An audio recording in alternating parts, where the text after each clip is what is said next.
Okay, thanks, Ty. We have a quorum now. Chair, if you want to start. Starting to sweat on that one a little bit. Good. All right. I will call the Water and Sewer Board meeting to order. Now that we have a quorum, Brenda, if you would take roll, I'd appreciate it. Board Member Freeman. Board Member Jolie. Here. Board Member Kelly. Board Member Mercier. Present. Board Member Ridley. Present. Council Member Russell. Present. Council Member Wright. Mayor Sierra. Vice Chair Bresky. Present. Chair Moore. Present. Great. Thank you. All right. Next order of business is consideration of the minutes from our October 14th session. Could I get a motion to approve the minutes? I move. I get a second? Second. Any edits, corrections, discussion? All right, all in favor of approving the minutes, please say aye. Aye. Aye. Opposed? Motion carries. Item 5 is recognition of public comment. Brenda, do we have anyone from the public to address the board tonight? We do not. Great. Thank you very much. We will move on to our one new business item, 6A. And I'll turn that over to Public Works Director Victor Rochelle, I believe. Yeah, good afternoon, board members, city council member. And we're going to go over a request this afternoon for appropriation of funds from the Stormwater Fund for 2 projects. Can everybody online see the screen? Yes. Okay, perfect. All right, so today's presentation is a 2025 budget supplemental request. As mentioned, the appropriation for the Stormwater Fund.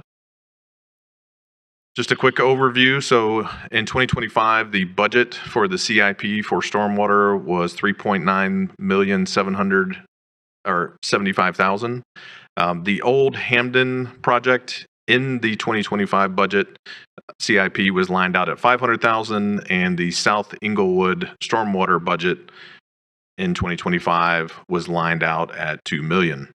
In 2024, we returned over $6.6 million back to the fund balance, and that is primarily due to timing of both projects. Both projects started in Q3 or Q4 of their respective years, and with our budget cycle running in the April timeframe, trying to get those to line up have resulted in funds returned to balance in 2023 as well as 2024, which you see on the screen.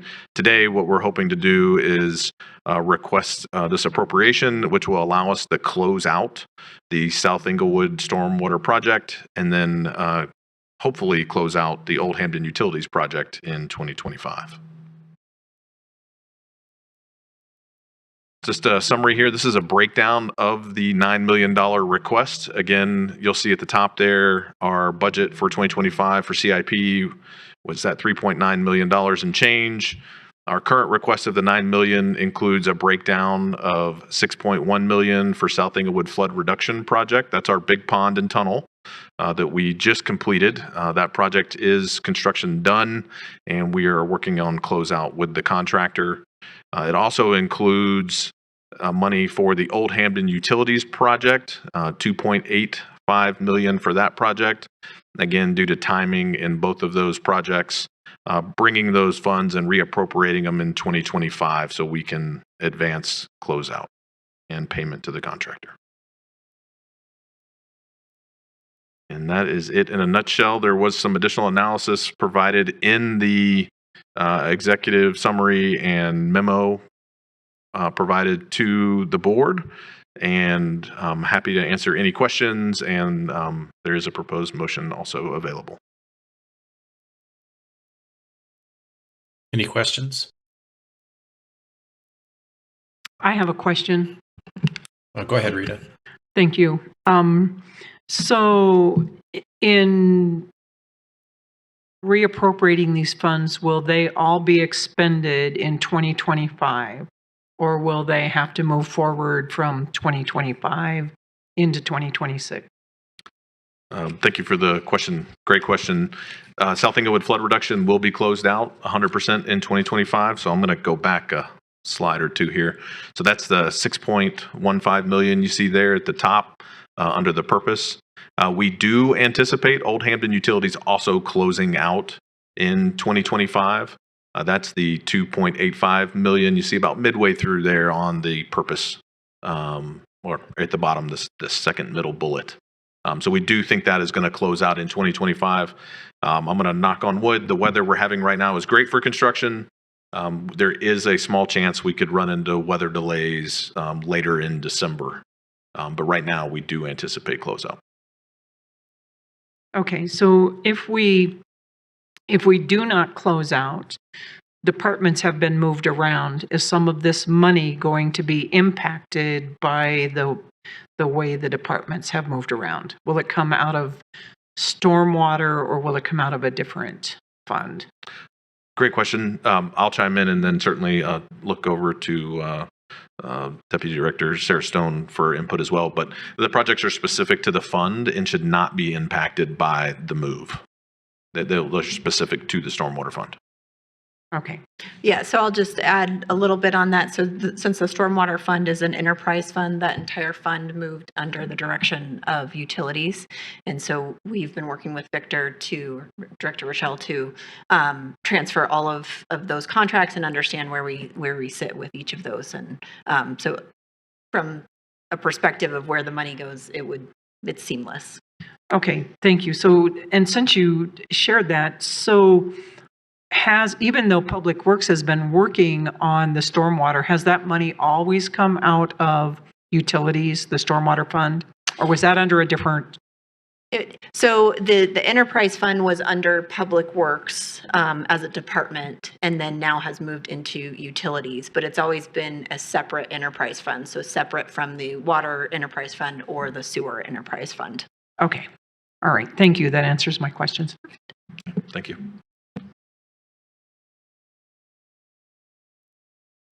Chair Moore, I have a question. Yes, please It's go ahead. Cami online. So am I understanding correctly that if you go back to that slide again, just looking at the dollar amounts, you're saying that both of these projects, hopefully with the weather, that those are going to be completed in 2025. So is there roughly $9 million worth of work that's going to be done in the next month and a half? Or are some of these dollars already expended? The dollars are under contract and some are expended. South Englewood flood reduction is a great example. That money was appropriated in 2023, 2024, and partially in 2025. We anticipated that project closing out early in 2025, but there was more work that got pushed because of schedule. So I would say the work is done on that project and we're at closeout. For Old Hampton Utilities, I would say we're probably more than halfway through the budget that you see requested today. Again, a contract approved by council already for that. So it's just reappropriating those funds back so that contracts and POs can be paid. Can you talk to me a little? I guess I'm not understanding the difference between the approval of the contract and the appropriating of funds. Can you explain for me why those two things are not lined up?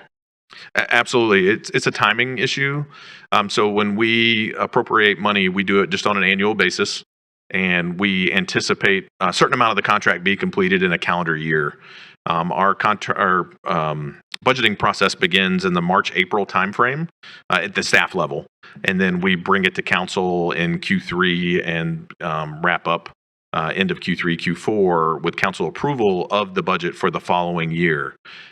If contracts are anticipated in a certain time frame, but for whatever reason construction starts later, you have a difference or a delta in what staff anticipated to be expended versus what actually happens based on the contractor. In this case, Stormwater, as Deputy Director Stone mentioned, is an enterprise fund. So those funds, if they're not expended, go back to the fund balance. And I'll go back just a slide or two. An example here at the bottom, that bottom box, we actually returned $6.6 million to the fund balance last year because the contractors were at various stages in their contracts for the dollar amount. So we have to reappropriate funds back to make sure we're making payments and meeting the obligations of the contract signed and approved by council. Yeah, and I thank you for that. I think I understand that. I'm just trying to understand the series of events or sequence of events that should occur.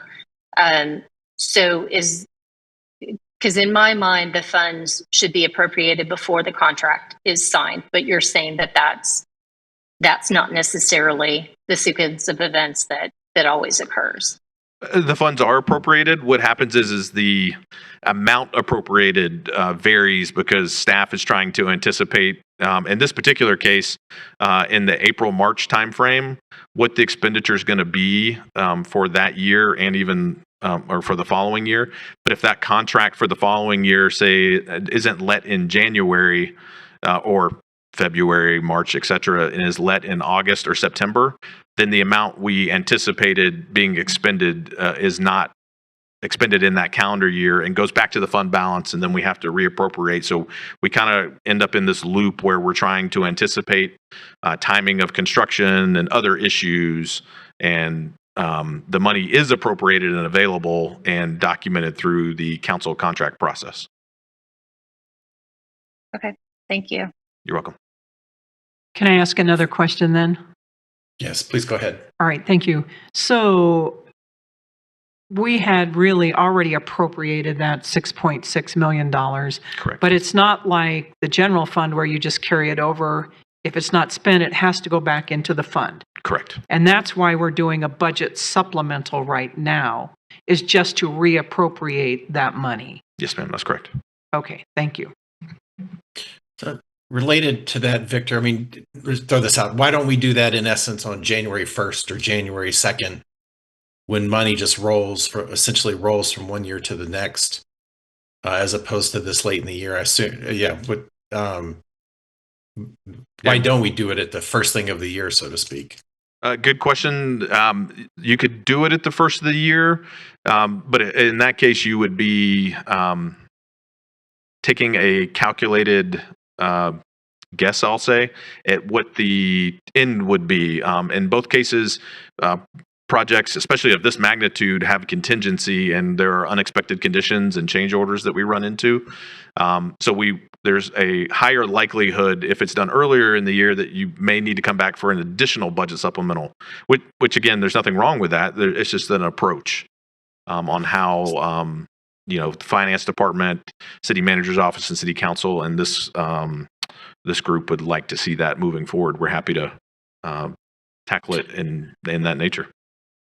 And I think just trying to pull it together. I mean, again, taking Rita and Cammie's comments, the money was already committed. The contracts are signed. Just you're saying procedurally, January 1st, we still be guessing at the 2025 allocation. By waiting now, we just can get it done accurately in one shot, more or less. But in essence, the approval for the funding was in essence already there. We just have to do this paperwork, and now that we know the right amount, that's what we're doing. Correct. Is that a fair? Okay. Yep. Thank you. You said that much more eloquently than I did. Just reflecting off the board's good questions. Any further questions? I just have one more. So if we're reappropriating this money right now, if we don't spend it by the end of the year, then what happens? It would go back to the fund balance, and if the project is not closed out, we'll be back in front of the board again for another reappropriation. Okay. For 2026. For Right. 2026, because we have already completed the 2026 budget. Okay. All right. Thank you. Clear as mud. Let's go ahead and move to a motion. If I could get a motion for item 6A as written.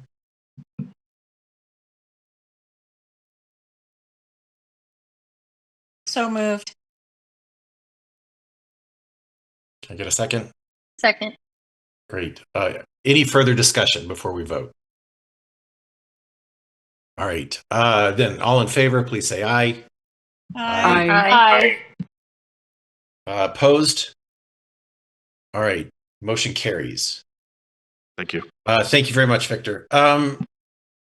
Sarah, let me interject here if you agree. Just you and I had a little conversation, but just for the board's benefit, just give a quick highlight again about the changes in the way the board's involvement will be with the stormwater fund going forward relative to where it's been. Do you mind? No, I'm happy to do that. Yeah. So as we do with the water fund and the sewer enterprise funds, we bring contracts for your approval, budgets for your approval. We will now be doing the same thing with the stormwater fund. So from a mechanics perspective, it will be, we're letting you know these are the contracts. So, as opposed to going directly to council, which I think had been done previously for stormwater contracts, we will be bringing those to this board first and then to council moving forward based on the recommendation from this board. Very good. Thank you. All right. That was it for new business. Old business, we have none. Sarah, is there anything? Yeah, I have one yes, thing, please. Chair Moore. Sure. I just wanted to follow up from last month's meeting. Member Jolie had some questions about the reimbursements for water testing following a lead line replacement. So I just wanted to provide some numbers because Director Van Rye wasn't sure on where that money came from or where it was going. So we have replaced about 1,500 lead lines or galvanized steel lines up to this point. And since then, we've had a total of 700 results that have been received with a request for reimbursement of a water quality test. So that total reimbursement to customers so far this year and last year has been a total of $280.89. So that is considered a program cost. At the end of the program, we will compile all those costs and that will go into funds that we will get reimbursed from the SRF loan, which is where that program funding comes from. So at this point, it's less than $300. As that number grows, if it continues to grow, like I said, we'll get that reimbursed from the SRF loan. Thank you, Sarah. Sure. Sarah, does that fulfill staff's choice or do you have anything else? That fulfills staff's choice, yes. Okay. We're board members' choice. Is there anything the board would like to raise tonight? I'm not seeing or hearing any hands. Wow, as is usual, when Sarah is here and Peter's not, it's a quick one. So let's all thank Sarah for her bonus time this evening, and we are adjourned. Thank you, everybody. He wanted me to let you know that it would be quick tonight. All right, goodbye, everybody. Thanks, Thank you. everyone. Thank you. Thanks.